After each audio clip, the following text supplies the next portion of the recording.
Hey guys, so tonight we're going to go over mushrooms. Mushrooms are a fungal growth that typically takes the form of a domed cap with a stalk that usually has gills on the underside of the cap. Typically, they belong to the order of Agarnicales in the phylum of Basidiomycota, but it can actually include other groups as well. Typically, the term mushroom is used to identify edible sporophores, while the word toadstool is actually often reserved for inedible or even poisonous sporophores.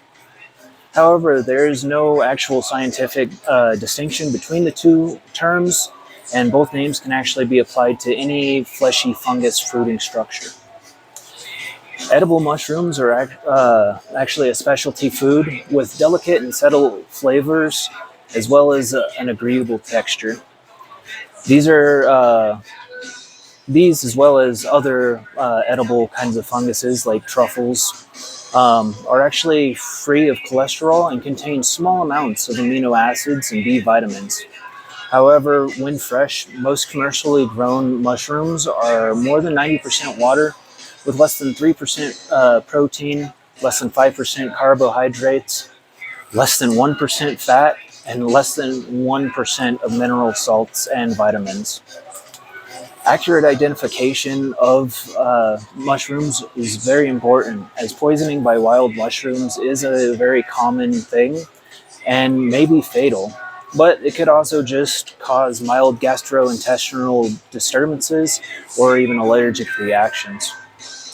Sporophores that are umbrella-shaped are mainly found in the agaric family, kind of like the fly agaric, with most members actually bearing thin blade-like gills on that undersurface of the cap. That is actually where the spores are shed from too. Some mushrooms, though, belonging to the Bolutales order, actually bear pores in an easily detachable layer on that underside of the cap. Most sporophores of an agaric consist of a cap and a stalk that emerges from an extensive underground network of mycelium, or the massive branched tubular filaments of fungi. The mycelium actually makes up the thallus, or underdifferentiated body of a typical fungus.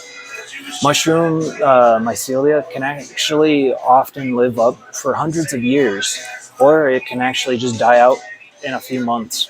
It just depends on the food supplies and some of the living conditions. As long as those conditions are right, it will actually keep producing a new crop each year during that fruiting season. The cool thing about it is there are some growing areas known as fruit fairy rings. These guys actually just come from that spore landing in a very nice spot, which ends up growing that mycelium out, and then those fruiting bodies will actually come out at the outer ring of that mycelium, creating little rings, hence the fairy ring.